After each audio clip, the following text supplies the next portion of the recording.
Morning, everybody. It is tomato season, and so we have to harvest as many tomatoes as we can today because I'm going to make pizza sauce, which was new to our house last year, and we absolutely love it. We make our own pizza, and I'm going to harvest all of the cherry tomatoes that are ripe to make sun-dried tomatoes or dehydrated tomatoes. So let's get going here. I brought this bowl. It's big, but we'll see if it's big enough. I harvested most of these the other day, so we should be good. Look how fun it is to walk through here. Ooh, I love it.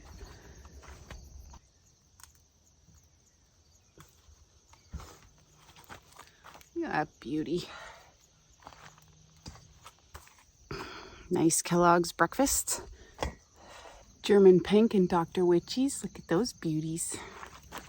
Okay, that's gonna be enough, I think, for what we're doing today. I have to grab some onions, but I'm gonna come back out and do that later once I've got all these processed. Okay, we've harvested all of our tomatoes, and I'm gonna show you some of these beauties because they are worth talking about for a minute, how awesome they are. But just a couple of tips if you are harvesting tomatoes or making any tomato-based products or like tomatoes in general or grow tomatoes. When you harvest tomatoes, you should try and do it before a water event. So whether you're watering the garden yourself or whether it's raining. And that is because the flavor is concentrated at that time. If you harvest them after it's rained or after you've watered, they've taken up that water and those flavors are diluted. So just a word of advice if you can manage it. So that's why I went out this morning, because we're going to water the garden. So I collected everything before that, and I harvested the other ones. You saw my little maneuver over the fence there late in the day because I had watered that morning. So I wanted to make sure that the flavors had time to sit in the sun and concentrate, especially on these hot days. So now I have to process all of these, and I do not blanch and remove the skins at all. I put it in skin and all, and when I bottle it, I add lemon juice. I'm going to link to Rachel from That 1870s Homestead in the description box below. This is how I learned to make pizza sauce, a different pizza sauce than the one that is in the Ball canning book. So on page 364, if you want to play it safe, a very basic pizza sauce is included here. And it is very good, but a better recipe is the one that I am going to use here today. So there's two options. But first we have to get to processing these tomatoes. So all of my cherry tomatoes, these are the Sweet 100s, I am saving these to dehydrate, and I will make a separate video about that. So all of these I'm just going to set aside. Some of these you'll notice are still a little bit green, and so I might not process them, but some of them are so huge that I might just cut around the green and use them instead. So here I've got a couple of, these are called, what are they called? These are called striped Roma. They are really nice paste tomatoes, but I just put them all in. So I am not a purist. I don't only use, paste tomatoes or whatever when I'm making sauce. I just put in what I have. And these are actually the easiest to process. And all I do is cut the tops off and then kind of chunk them into the pot. The smaller, kind of the better, but ultimately we're going to puree this. If they have any kind of green in the center from the growing area or from the stem, I trim that out, but I'm really not that picky. And I cut out any bad parts also, so that's something else to consider. I have a bowl on the go here, and that I will give to the chickens a little bit later. So I'm not exactly sure how many pounds of tomatoes here. I would say definitely probably like, I don't know, 25 or 30 pounds at least. They're pretty heavy baskets, and it's a pretty heavy basket and bowl. Some of these are monsters. This one was a bit green, but it doesn't really impact the flavor at all. It's the pasta sauce, or the pizza sauce we made last year was so good, and so now we make pizza once a week. It's one of our weekend treats. I make the dough in the bread maker, and then the sauce. So these I'm just gonna quarter up, but let me show you some of these before I get off. So look at this beast. This actually was from a fasciated blossom that I showed you, but it's definitely, I'm sure it's over a pound. I'm not going to take the time to weigh it, but it's large. And this is a Dr. Witchy's yellow. So all I'm going to do is cut up enough tomatoes that I fill this roaster pan to mounded, so that it's kind of coming up and over the top, and that's how I know I'm going to have enough. And then all I'm going to do is turn it on to about, I usually go around 300 and when I'm here, and then I'll turn it down if I'm going out, because this is a multi-day process and we're just gonna cook it down. I have to add some onions, so I'm gonna go out to the garden and get those. And in Rachel's video, she browns them, or she softens them and cooks them with garlic. I just put it all in. It's kind of, I'm lazy. Maybe she'll correct me here. That's something you shouldn't do. But yeah, that's what I do. I'm looking for like the easiest process when I do this kind of thing. Look at how pretty that is inside. Okay, I'm gonna get this in the roaster oven. I'm gonna set it to 300 and start it simmering. And then I'm gonna go out and get some onions and chop them up. And I'm probably gonna have to let this cook down a little bit, and then I'll add them and the garlic. And I might actually reconsider and do what Rachel did and kind of pre-cook them and then add them. We'll see. Now I'm gonna feed my tomato trimmings to the wagon gang over here.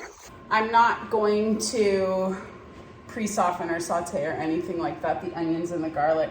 So I harvested, look at these beauties, 3 onions. I don't know how much this is, so I'm gonna say 3 large onions. And then I'm going to cut up probably 6 or 10 cloves of garlic. And then I'm going to just add that to the tomatoes, which are already reducing down nicely. And then let that to continue simmering for the rest of the day. And I don't have to cut it into really small pieces because this all gets pureed with the hand blender at the end. So all those flavors will kind of cook together. Look at that beauty. This is music, you can tell. Okay, that was a lot of onion and garlic, potentially too much, but that's okay. I'm just gonna fold that in. You can see how much these have already cooked down. They've only been going for about 2 hours. So yeah, we're just gonna continue to let this cook down. I'll come every once in a while and just give it a stir. When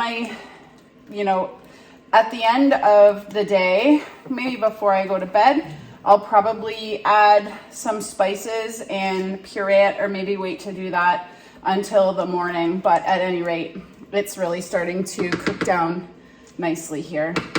Okay, it is storming right now, so it's super loud in here, and poor Tilly is beside herself panting. So there's lots of noise, but I'm gonna make noise anyway, so it doesn't much matter.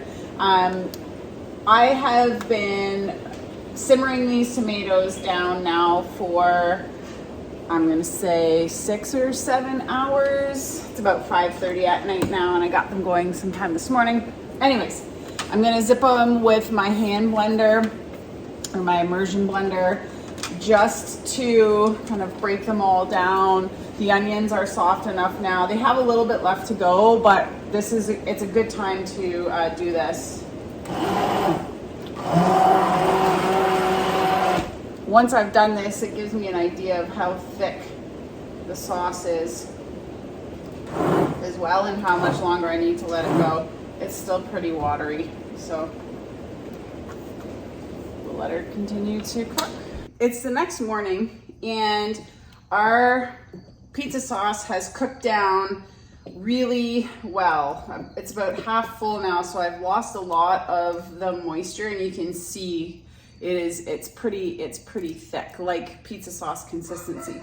So now what I'm going to do is add the spices, And like I said, I'm gonna post in the description box below the link to Rachel's pizza sauce from that 1870s homestead, because that's where I'm getting the additional spices. But you can also use the ball recipe that I showed you before. So I'm gonna add 4 tablespoons of black pepper.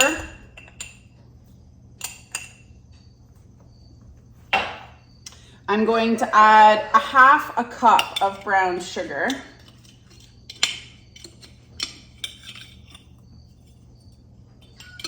I feel like that's about 1/2 cup. I can taste it once I'm done to be sure that that's kind of where we're at. I'm going to add 4 tablespoons of dried oregano.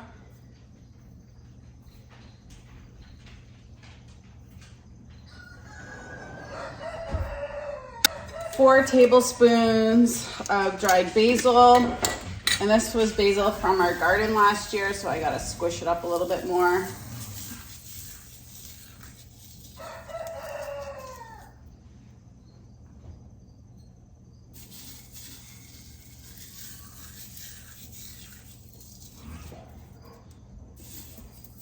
My basil did not do well this year, so it is what it is. 4 teaspoons of rosemary, and this is the rosemary from our garden. So I just kind of try and break it off the stem and let it collect in the corner of the Ziploc, and then mash it up. But I am going to process, I'm gonna blend this, so I just need to get this.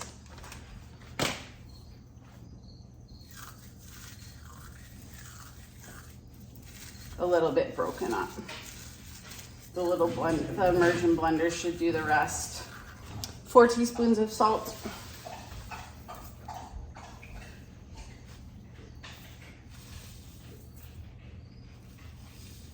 Whoa. Then we're gonna stir all that in.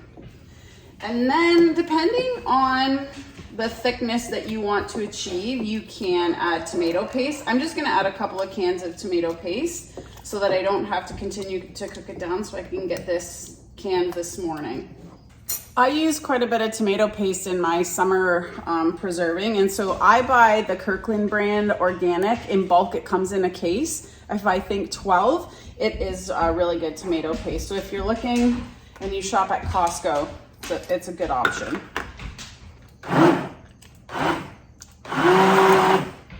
Okay, I'm gonna let that cook for about another, I don't know, maybe half an hour to an hour. Then I'm going to taste it, add any more spices that I think we might be missing, and can it up.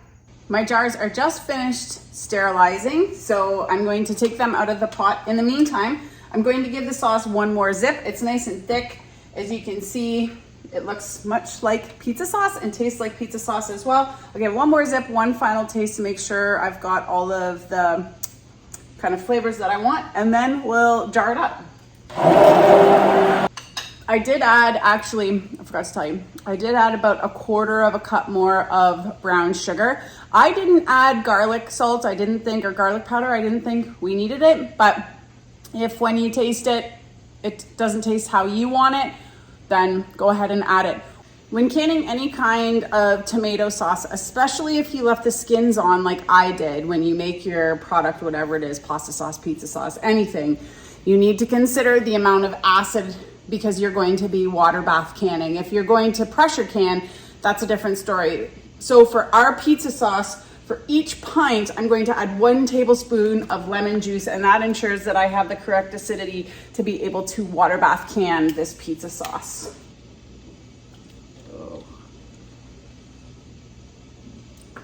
Oh my God, this bottle, who developed this bottle? Seriously, this thing's horrible.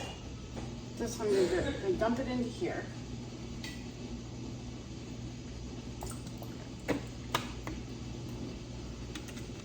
Okay, real lemon people, this bottle sucks.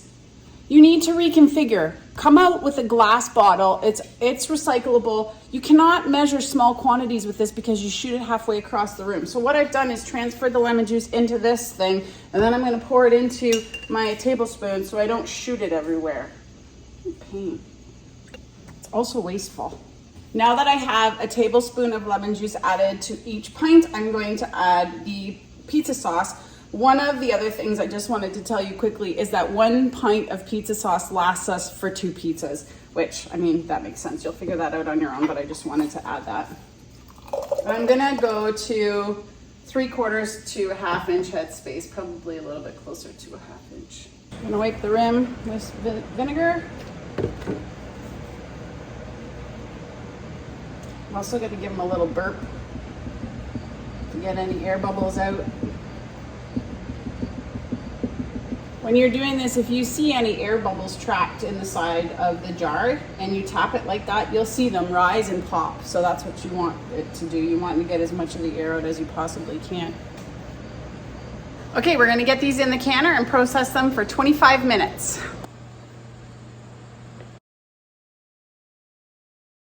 It is pizza night, but I wanted just to bring you along because although I have no idea how to make mozzarella cheese, I now make my own pizza dough. Really, the bread maker makes it, but we're using our own homemade pizza sauce, which is awesome. This was the batch I made the other day. It was leftover.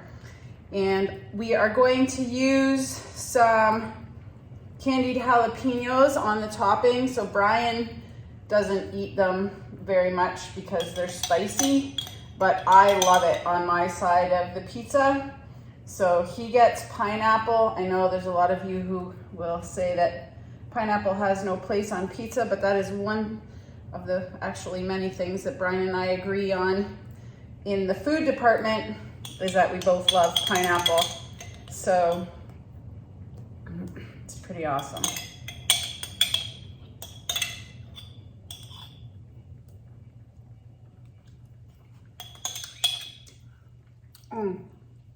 Dudes, you have to try making your own pizza sauce. Takes the pants off Ragu and all those other store-bought ones. Let's get some cheese on there. Gotta learn how to make cheese. And I gotta learn how to make pepperoni. So here's what the candied jalapenos look like out of the jar. And they just sprinkle them all over.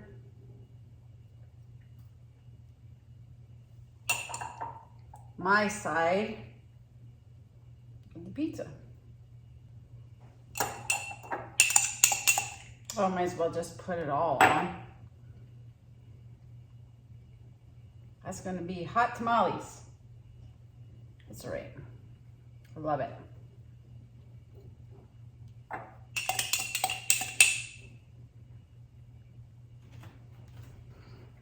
Mmm.